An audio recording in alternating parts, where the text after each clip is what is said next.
Hello, and welcome to SFDC Sessions. My name is Elisa Carroll, and I'm editor-in-chief of Henry Magazine. Today, we're privileged to kick off our mini-series, Summer Sessions, which will continue to bring to life our 2020 issue and its focus on the intersection of design and nature. So over the next 3 episodes, we're going to have the privilege of looking at 3 distinctive Northern California landscapes: the mountains, the coast, and the vineyards. Today, we start in the mountains. And one of San Francisco's most beloved destinations is Tahoe, which has nurtured Californians for generations.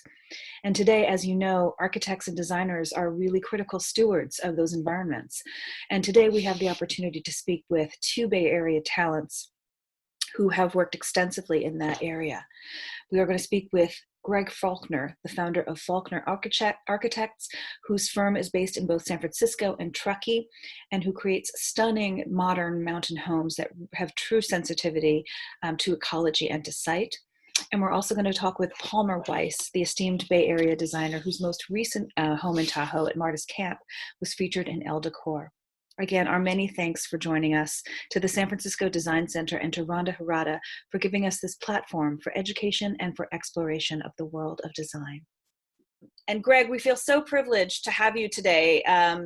You've obviously been designing homes in Tahoe for over 20 years, and you really just exude this reverence and respect for nature and ecology in particular. And you've shared that your perspective is that the point of architecture is to connect us to place, and your approach is to treat the land like it is sacred.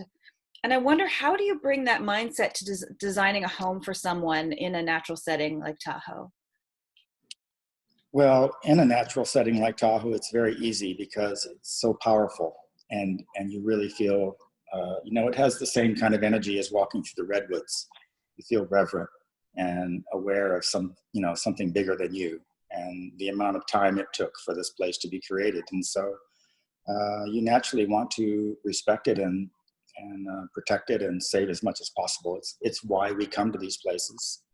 And so we want it to be there after we've completed our intervention. Right. And when we were speaking, you were talking about obviously orienting the home based on, obviously, where's the sun, where's the wind coming in, where are the trees? Mm-hmm. Yeah, we approach it in a way that's kind of stylistic, and we're really kind of making a settlement or building in place on the site, and treating it kind of like you would if you were backpacking and you were looking for a good campsite. You find that place of shelter and refuge and aspect, and you can see the view, but you're kind of nestled into the site. And so that's the way we approach it. And we use all the elements that we can borrow from the site that are already existing to reinforce that. Right.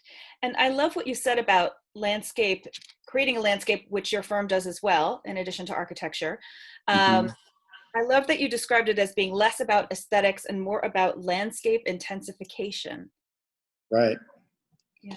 Well, we think that we don't know enough to do a landscape that can stand up to the natural landscape of, say, Lake Tahoe or Napa Valley or any of those places. And so we don't try to create anything. And we really borrow the plants from the place. I think I might have told you the story of the clients last week, taking them for a hike along the creek in front of their house and taking samples and snipping the shrubs and plants and flowers as a palette for their future landscape. And it was a great way. I used it as a way to get a buy-in for the design, but it was also a great way to get them to connect to their place and understand the importance of it. Right. And may I ask you, how would you suggest perhaps that an architect or designer help cultivate stewardship in clients that might not start out with that mindset? Mm-hmm. I think it's that. I think it's taking some little trips together, hikes, and exploring the place and talking about why the plants and the boulders and the landforms are there. What caused them, and why they have traveled to this place. Something intuitively brought them there, right, drew them there, and so we try and just pull those out and identify them to folks, and so they they learn to see more clearly Right. the Right. details of where they are. Right. And, you know, when we were speaking, you mentioned a Japanese architect. Is it Kengo Kuma? Yes. And of course, as always happens, there was an immediate connection because I'm currently sheltering in place in Portland. And Right. it turns out, right, he designed Mm-hmm. the cultural compound at the Japanese Garden here in 2017, which is exquisite. And you said that his buildings are filters like leaves. And that's what we want to take from our elders. And I wonder if you could share how that moved you. Well, I was just pointing out that I think many times young designers and architects look to the practicing architects and interior designers that are out there and how they're approaching the work. And it's important not to stop at the appearance of their work, but understand what it is that they're doing. And so I thought one of the coolest things about Kuma's work is a lot of it he relates to the forest and the sheltering part of his buildings, you know, feel like not all of them, but feel like filters, or much like the leaves filter the light. And so that connection, or that kind of repetition of behavior of the landscape, as opposed to repeating an aesthetic of the landscape, that's what empowers you to make decisions that move forward, and they're independent of style or trends, but it's more a reaction to place and the realness of that place. Right, right. You know, and that speaks, if I may, to you, Palmer, and so much to your work in terms of your avoidance of trends and your real focus on making a house feel as though it's existed for many, many years. And so I wondered if we could ask you, you know, you've created two beautiful homes from the ground up at Martis Camp in Tahoe, one of which was in Elle Décor. How do you go about making a new house built in a natural setting like that feel authentic and feel lived in? Sure. Well, I think, you know, there's two different layers. There's the architectural layer, and obviously I'm not an architect, but the interior architecture and sort of the skin of the building, the internal skin of the building. So I think one way that you can do that is by bringing in more texture and more natural elements. You know, I'm a big fan of putting wood paneling on walls, shiplap, and you change the sort of level of wood that you put on the inside. Where a city home might have nice glossy wood paneling, here you do a little bit rougher, you know, shiplap. You're not afraid to see the knots in the wood. You know, so adding some texture and some layer inside so that it doesn't feel so new. I mean, if you go and look at old houses, you know, not a lot of them have a level 5 sheetrock in them. It's either got high gloss or something like that. So giving it some bumps and some, you know, some natural elements is very important. You know, from the interior furnishing standpoint, I was really relating to what Greg was saying about, you know, conservation and preservation. And one of the reasons that I love antiques so much, you know, well, there are a lot of reasons that I love them so much. One is just the uniqueness that they bring to any project. They're one of a kinds. And the history and the sense of place, depending on where you get them. I source a lot of my antiques, particularly for mountain houses, back where I'm from, in the mountains of North Carolina or the Atlanta, Charleston area. So there's a lot there, but they also are they show great reverence. Collecting and reusing antiques shows great reverence for the natural world and the materials, because you are keeping something in circulation. It's not going into a landfill. You're not creating something brand new. You know, so I do buy plenty of new things, but I love using antiques for that same reason as well, which I think is, and it's kind of very apropos in a mountain setting, right? I mean, you're in the mountains or you're in nature theoretically because you love nature and you want to protect this planet. And so it's a nice nod to that from the inside as well. And that's a beautiful connection I hadn't made before in terms of time. And, you know, Greg, you spoke to how long it has taken for one of these sites to come and reach maturity. And it's so lovely to think of having an object in your house that too has endured through ages, right? And that bears the traces of all of the previous owners. That's lovely. And speaking of sort of, Greg, how do you establish the material palette for a home that you're building and designing in Tahoe? Well, we steal it from what's there. So if there's oak trees, we use oak, and if there's pine trees, we use pine. And we just finished a series of houses in Martis Camp that have basalt boulders in the landscape around the homes, and so we've used basalt flooring, and it's a pretty strong connection, and quiets the house. And I think a lot of people don't understand it when you first see it, but it's intuitively connected. There was a spectacular moment in one of the homes that you created in which you integrated these enormous monumental boulders beneath a transparent walkway. Mm-hmm. Tell us a little bit about that. Oh, the client was super interesting. He's an age researcher in New York, and very sensitive person. He grew up in Taiwan, and so he said very little to me except, can we not harm the boulders? And we really didn't talk about the architecture or what it would feel like or look like or anything, but I was impressed so much by his feeling for the boulders on the side. And it was a pretty special site. I mean, it's very unique with a lot of these boulders, but the largest one he was especially attached to. And so as we started to develop the site and we looked for opportunities to reveal the site and its characteristics, it had this interesting kind of drop off of a rock outcrop and then boulders below it. And so we twisted the house to kind of land the access over the boulder and then glaze the floor so that you kind of have not only a lateral understanding of the site, but you see the topography drop away, and then he gets to enjoy that boulder every day as he goes to the east or west end of the house. Wow. It's spectacular. And you mentioned one other aspect of working with local materials that I loved, and it was that you used unfinished sugar pine, and then Yes. You shared something really special that happens when it rains. Right. When we originally kind of propose it to the clients, we tell them about the aroma of the wood and how special it'll be, and they'll save money from not having to finish it. But then as the house ages, they start to, occasionally they'll mention, we don't smell the wood as much. But then when it snows in the winter or when it rains and the humidity is high, you do get that fragrance and that sense of connection to the wood and the trees outside. So it's pretty fun to hear them come back and report back. I always give them sort of these little homework lessons, and then I don't always get an answer right away, but months later they'll come back with a comment.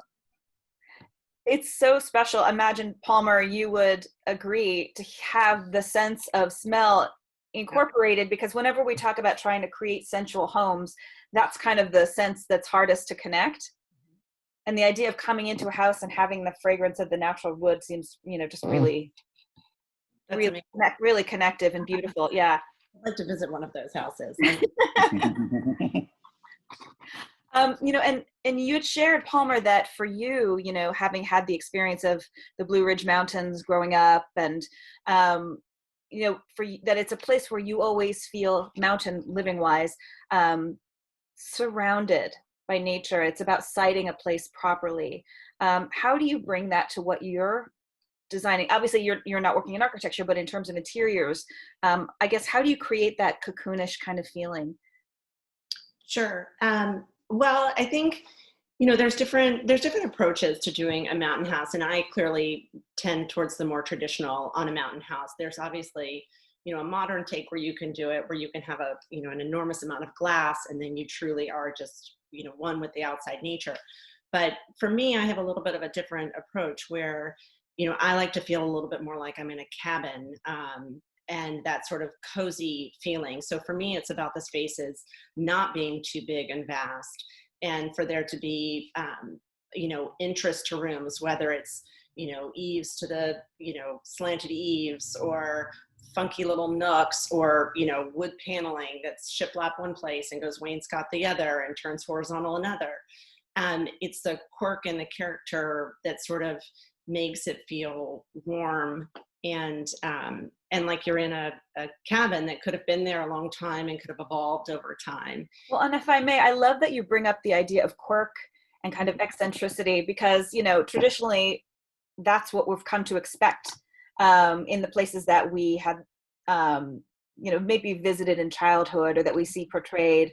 And you bring such a sophisticated level of that Southern kind of charm and quirkiness to what you do, whether, you know, looking in that house, particular house at Martis Camp that was in Elle Décor, you had those fabulous wallpapers and prints. How do you kind of choreograph that? Oh, thanks. That's a hard one to articulate. I mean, I think that's a little bit just kind of intuitive. I like what I like. And, you know, I did a bedroom with twin beds. And those beds were actually repurposed from an old house. They were nothing special, but they kind of were old bobbin beds, which were very fun. And that room is on the second floor and sort of literally in the trees. And so, you know, trying to capture that in a non-cliche way. Right. Print is by a very old famous printmaker in Florida. It's very old school and kind of, you know, kind of retro chic again, I suppose, but just sort of enveloping you entirely in that. And again, you know, that roof has angles. There's a little, you know, sort of round circular storybook type window up there. And those were all sorts of things that I really wanted. I wanted pitched roofs. I didn't want, you know, just square boxes for everything to go. And to that point, by collaborating with the architect on that, that wallpaper is so much more impactful by virtue of the ceiling lines that we have in there. If it had just been a square room, it would not have been the same thing to do that paper. Right. That fabulous sense of drama that you get with it reaching all the way up to the ceiling and the height of it. Yeah. Yeah. You know, obviously both of you are aware that, you know, Martis Camp has become such a destination for second home vacation homes for San Franciscans. And Greg, I wondered if you might share with us, obviously on just a very top line level, some of the guidelines that designers who are starting their first project there, or architects who are starting their first project there, might want to be mindful of, just on a very kind of top level. Obviously there's a lot of research there, but. Sure. Well, the highlights are, you know, again, going back to the landscape, we want to preserve it. And so the lake and our rivers and streams are part of that landscape. And so we're very careful with when we intervene on a site. So there's no digging allowed in the winter months. You can't start till May. And then the actual envelope of the house is encircled in protective fencing.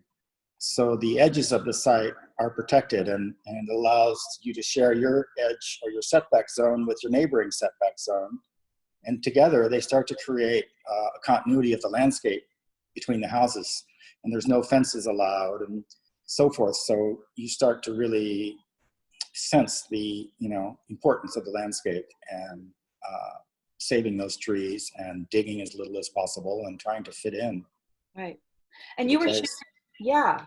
And you were sharing a little bit about the difference in Tahoe between the basin and the hills, you know, governed by slightly different guidelines. Right. Yeah.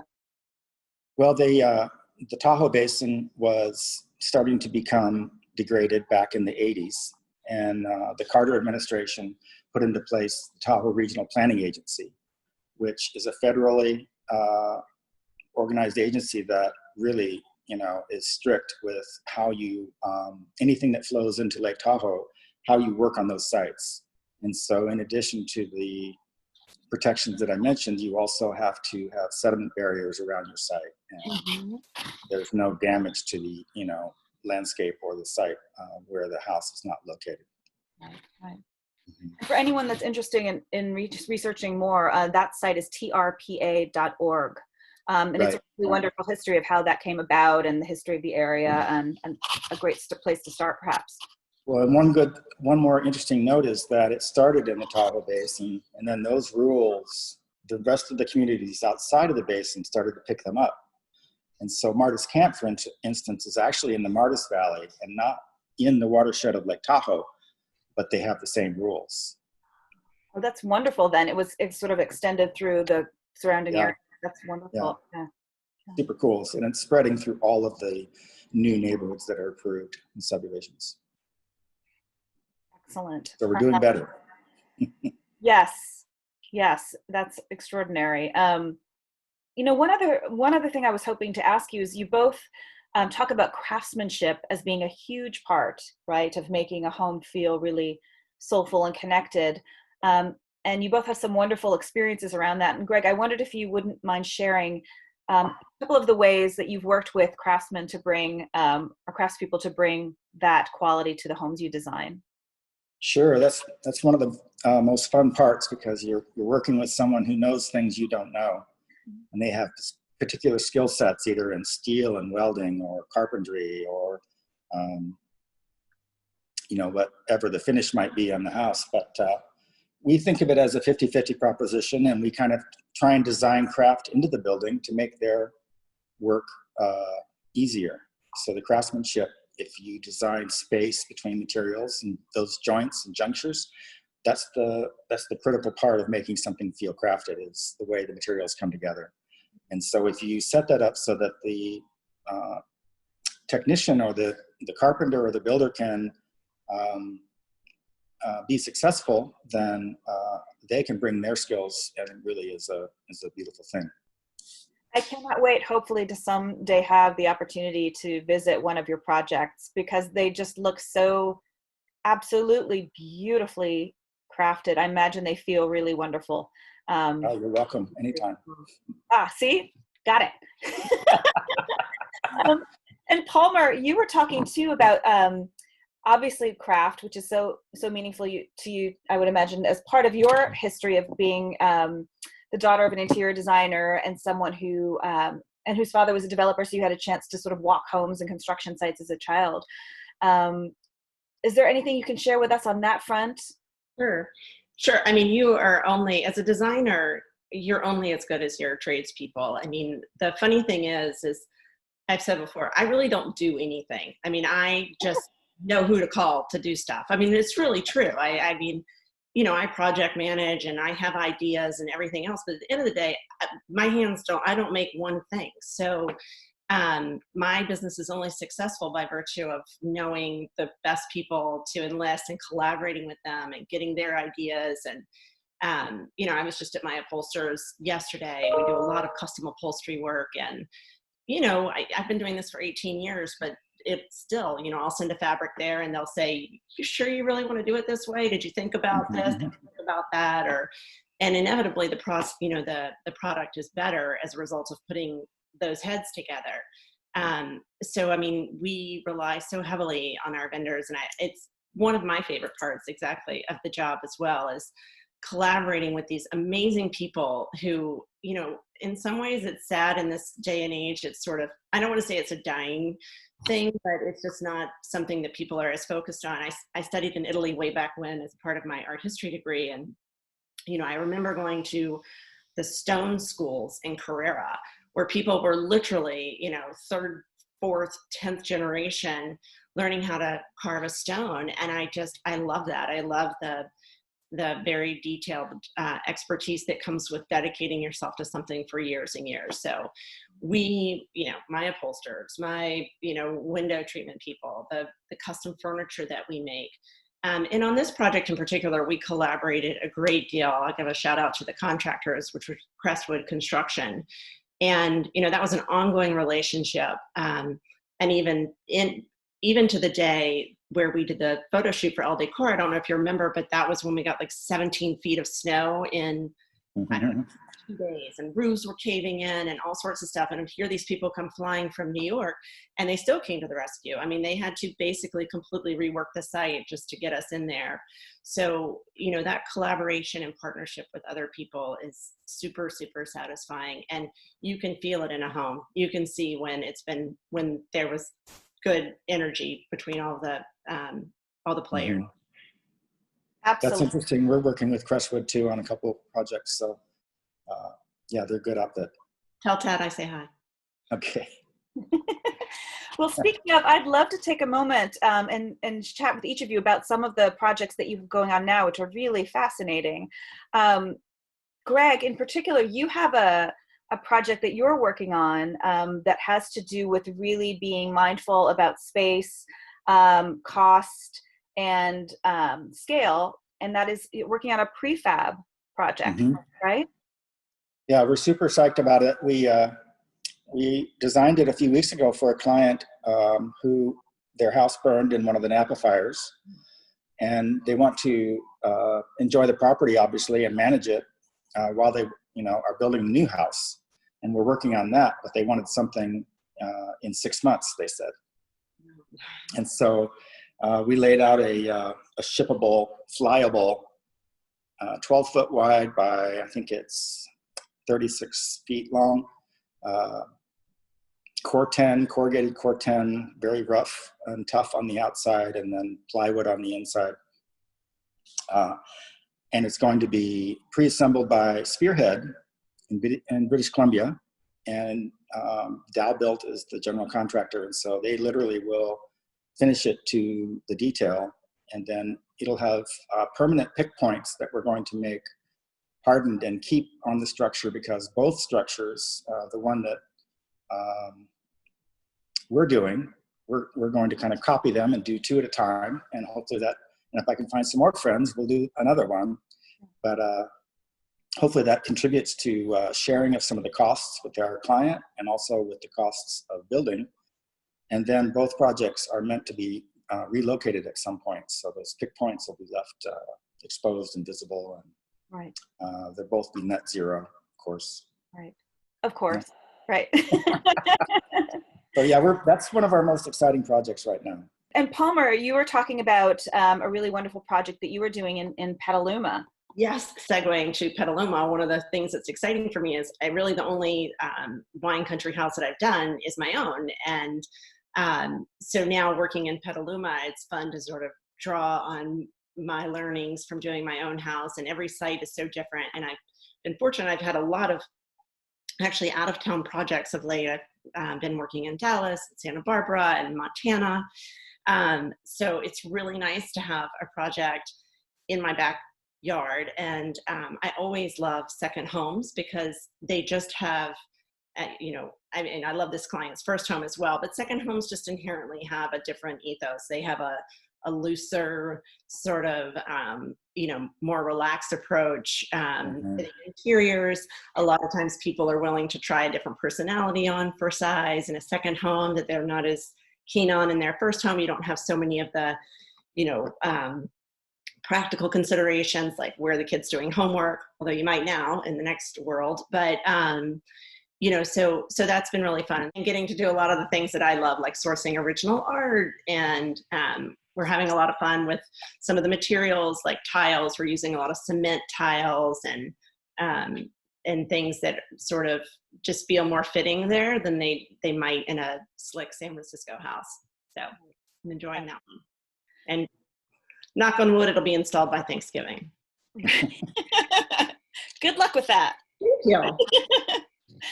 Well, it's been such a joy, truly, speaking to you both. Thank you for taking the time out of everything you've got going on as we kind of take baby steps into the next phase of the new normal of things. Greg, thank you for bringing your beautiful point of view. Thank you so much for having me. I appreciate it. It was fun. You. Fun discussion, and nice to meet you, Palmer. Yes, Palmer, I look forward to hopefully seeing you soon when we are able to, and thank you. Good luck. Thank you. Thanks for having me.